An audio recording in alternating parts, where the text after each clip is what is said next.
it's water. So let's just all agree that it's water. This is How Did Russia Become an Empire? And we're going to go ahead and do, this would be 10. So we're going to go ahead and do 10, 11, and then this little bad boy here, we're going to call that 12. We're going to go ahead and do that. I should make a whole video for this 2.5 minute piece. Oh, there'd be so much hatred. Okay, so get your soda, your water, get your, I don't know, whatever it is you need. I got my water and sugar-free Mountain Dew. Video time. The main Swedish force arrived at Bereza Sapieska on the 25th of June and immediately started working on crossing the rivers and marshes in front of them. By the time Goltz realized what was happening, Charles was already halfway to Mahilov. Utterly surprised by the speed at which the Swedish army crossed such difficult terrain, Sheremetev and Menshikov left to form a defensive line at Holovchin, 24 kilometers away from Mahilov. Charles arrived near the town of Holovchin on the 10th of July. There he met a strong Russian cavalry force, which he did not yet have enough men to engage in a direct battle. The cavalry retreated slowly across the river. Because of the thick forests that surrounded the town, the majority of the Swedish army arrived only later that day. If the cavalry had an edge, why did they leave? Oh, yeah, maybe the cavalry thought there was more behind them. Stupid question.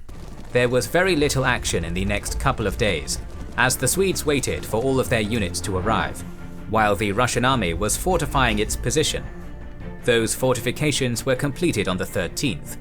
Trenches ran down the river and edge of the forest for several kilometers, and many artillery batteries were placed along those lines, along with a chevaux de frise. The Russian army was led by fierce rivals Menshikov and Sheremetev, as well as Repnin. They had around 30,000 men on their side. The Swedish army, led by Charles, consisted of 12 to 13,000 men, together with 28 artillery pieces.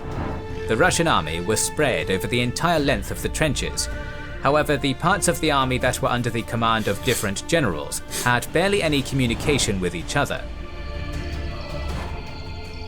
At 1:30 at night, the Swedish artillery, which was placed on a hill, started firing on the Russian positions under Repnin. Afterwards, the Swedish army started crossing the Vabik River, with Charles being again the first to enter the water. The Russian soldiers could not fight the Swedish crossing due to relentless artillery fire. As each unit crossed, they started engaging the Russians in battle, forcing a large part of Repnin's forces to retreat to the forest behind them. A part of the Swedish infantry wheeled to the left after crossing, thereby cutting off Repnin from the rest of the Russian army. The Russian infantry passed over their own trenches to reach the marshland. This led to them getting separated from the cavalry along the trenches, which were afterwards quickly routed. Once the Swedish forces reached the forest where the Russian infantry retreated, they came under heavy fire. At that point, Charles rode to every infantry battalion and urged them to fight the Russians with pikes and swords, rather than fire at them. They subsequently charged the Russian forces in the forest and quickly defeated them in hand-to-hand combat. By that time, it was already too late for the rest of the Russian army to offer any assistance, so they retreated to Shklov. The Swedish forces... 4 swamp strongholds in the enemy have been defeated. After his victory at the battle. Okay. Huh. Lost only around 250 men, while the Russians suffered some 2,000 casualties. As the Russian commanders didn't expect Charles to attack such a difficult position, effectively only a third of the Russian army actually participated in the battle. Charles decisively defeated the disorganized Russian army at the Battle of Holovchin. However, the majority of the soldiers and generals escaped unharmed to Smolensk.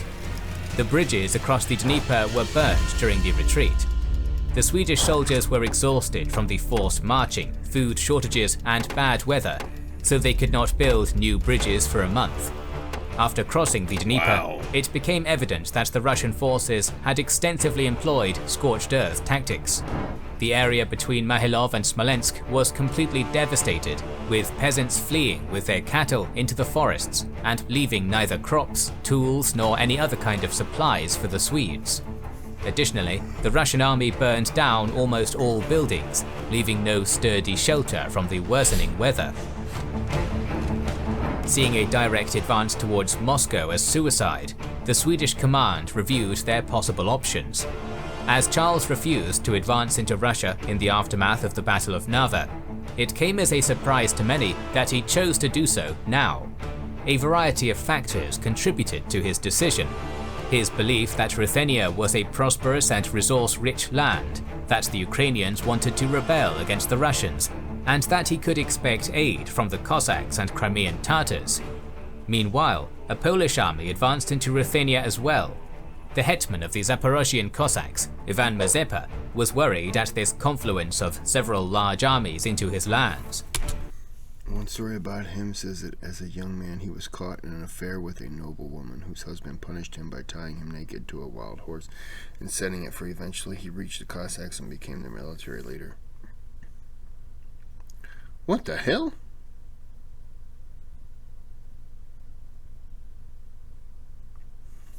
Damn. He asked Peter for military support. However, the Tsar refused, content to just shadow the Swedish army during its march. Mazepa saw this as a betrayal of a treaty between the Cossacks and Russia, and promptly allied with the Poles and the Swedes.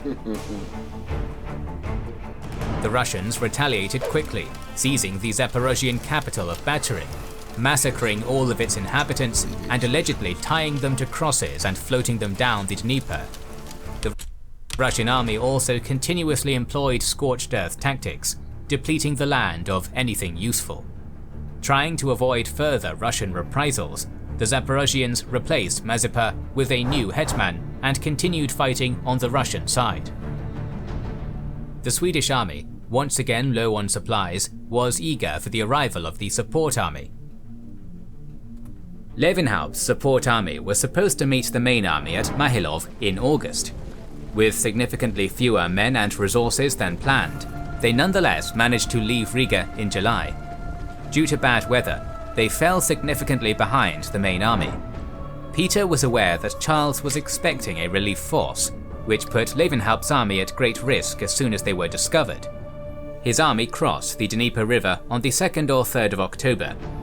Russian troops started harassing them as soon as the 6th. On the 9th, the support army was merely 10 kilometers away from Slavhorat, Propoysk, where they planned to cross the Sos.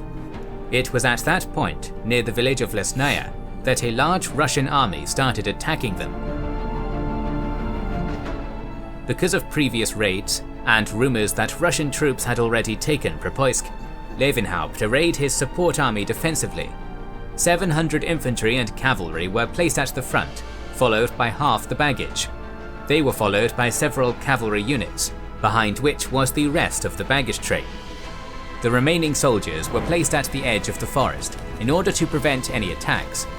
In total, Lewenhaupt had between 12,000 and 13,000 soldiers at his disposal, along with 16 artillery pieces. Not all of them would participate in the battle though, as about a quarter were posted to defend the baggage train. The Russian army was led by Peter himself, though he had some of his most competent generals there also. Besides the 1,000 men which took Propoysk, the Russian army numbered between 26,000 and 28,000 men, together with a massive number of cannons, possibly around 100. The battle started when the 700 Swedish soldiers in the front came under fire from the 1,000 Russian soldiers that took Propoysk. The main Russian army, on the other hand, advanced in 2 columns towards the Swedish positions, with the main goal being to take the clearing in the forest and the bridge over the Lesnyanka stream. Menshikhov's 7,000-strong column reached the forest clearing. However, they were quickly pushed back by 900 Swedes using their famous Karolian shock tactics. Hearing the gunfire, another Swedish regiment marched towards the gunfire, causing confusion within the two groups. Those regiments suffered some losses and were forced to retreat. Peter's and Menshikoff's columns joined up at a crossroads near the Lesnyanka River, where they were met by 2,000 Swedes under Steckelberg. After his position was reinforced by another 2,500 men, Steckelberg's troops started pushing Peter's column back, even capturing some of their guns. It was only the elite Russian guards that held the line and prevented a complete rout. The Russians were much more successful in their other column. Menshikov's flanking maneuver managed to completely push the Swedes out of the forest clearing. Steckelberg subsequently ordered a retreat towards Lesnaya, leaving the Russians in control of the forest. Lewenhaupt attempted a counterattack to regain control, though he was unsuccessful. The fighting subsequently transferred to the fields outside Lesnaya. After a pause in the fighting, at 4 p.m. the armies started battling again. A newly arrived Russian cavalry force under Bauer charged the Swedish lines. As Karelian tactics excel in open terrain, Bauer was pushed back. In the next couple of hours, the Swedes killed many Russian soldiers. However, the sheer size of the Russian army ensured that they would suffer quite a few casualties too. Over time, they were pushed closer and closer to Lesnaya, leaving the bridge over the Lesnyanka exposed to Russian attacks. Just as the Swedish army was on the brink of defeat, the 700 soldiers that were at the front of the baggage train arrived and repulsed the Russian forces at the bridge. With their arrival, the united Swedish army fought even more aggressively and managed to push the Russian army back. At 7 p.m, the battle stopped. The Russians retreated to the forest to recuperate, while the Swedes stood in battle formation for several hours still, expecting a night attack. The attack never came though. Not wanting to waste time, Lewenhaupt ordered the army to assemble and to start marching towards the Soz at once. With the carriages and artillery being a much greater burden with so many fewer men, the general ordered the guns to be sunk in the marshes. By the time they reached Propoysk, the Russians had already put the town to the torch. Expecting an enemy attack at any moment, Lewenhaupt later ordered that all of the baggage which cannot be carried across the river should be burned or left behind. The soldiers used this opportune moment to indulge in food and drink. Many of them would wander drunk into the forest and marshes, never to be seen again. In the end, the Russians lost about 7,000 men in the Battle of Lesnaya, while the Swedes lost around 3,000. On the other hand, Lewenhaupt lost many more men at Propoysk to fear and alcohol. Only While the results of the battle of the aftermath was disastrous for the Swedes in a strategic manner, it was the first time a Russian army managed to defeat the Swedes in a major battle. Nice. half of the men and very few provisions ended up crossing the Soz in the end. The small force which Check this out. I'm going to show you how I afforded this car. Okay, you ready? All right, $118 for car insurance. That's how. Awesome. I'm going to go ahead and skip it again. The small force which did reach Charles was nowhere near as strong as he had hoped. Moreover, the winter of 1708 to 1709 was one. Great Frost of 1709 was the coldest European winter during the past 500 years. Holy crap. Winter storms and deep frost, which damaged the Swedish army during this campaign against Peter. Interesting. Wow. Coldest winter in 500 years. Damn. Of the coldest on record. This, together with the scorched earth tactics, left the Swedish army in a disastrous state. Thousands of soldiers starved to death or succumbed to disease, and many simply froze to death. The Russians suffered many casualties during winter as well, though nowhere near as many as the Swedes. At the approach of spring, Charles was left with less than half of the men that he had started the campaign with. The great Cossack rebellion which he expected did not materialize. Mazeppa promised tens of thousands of soldiers for the upcoming battles against the Russians, yet the number that he could realistically muster was much smaller than that. Charles's last hope was Stanisław. The Polish and Swedish forces kept regular lines of communication during their advance into Ruthenia. Since correspondence between the two forces stopped during winter, Charles assumed that the weather simply bogged down his allies' army. The reality of the situation turned out to be far more disheartening. Stanisław's armies retreated into Poland to consolidate power, and due to a miscommunication between himself and his commanders, nobody informed Charles that he was left alone. In the end, it was one of his own envoys to the Ottoman Empire that informed the Swedish king of Stanisław's position. Unable to advance or retreat, Charles saw only one option for his army's survival. He needed to capture a well-provisioned fort and wait until support arrived. On the 1st of May 1709, the Swedish army besieged the port of Poltava, some 300 kilometers east of Kiev. The Swedes could have taken the fort easily by force, however Charles did not want to risk any unnecessary damage to the defences or the grain stores. Yeah. Peter saw He needed to keep everything intact because they were coming for him. Got it. this moment as critical. He advanced towards Poltava from northern Ruthenia and ordered most of his senior generals to assemble there with their troops. By June 15th, the entire Russian army had arrived on the east bank of the Vorskla River. Peter's primary objective was to cross the river with his army.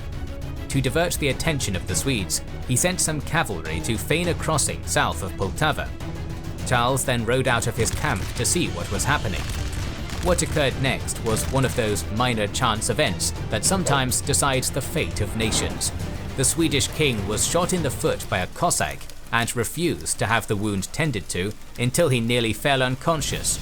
To make matters worse, this took place on June 17th, his birthday, a bad omen which further demoralized the Swedish troops.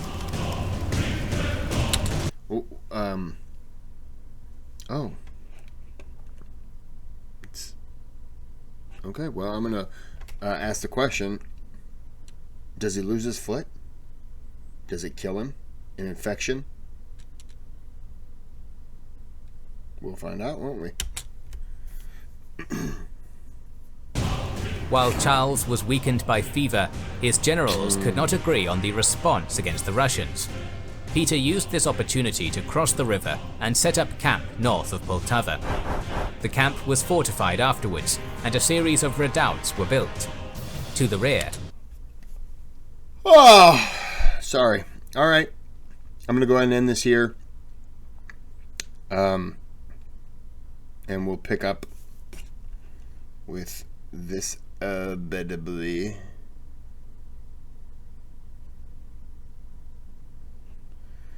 Okay. 18 minutes, we'll call it. All right. Well, this was another Kings and Generals. How did Russia become an empire? Oh, man, sorry. Just hiccups now. Okay. So I'm going to end this here. If you don't like and subscribe, then you can't come to my 13th birthday party. Boom.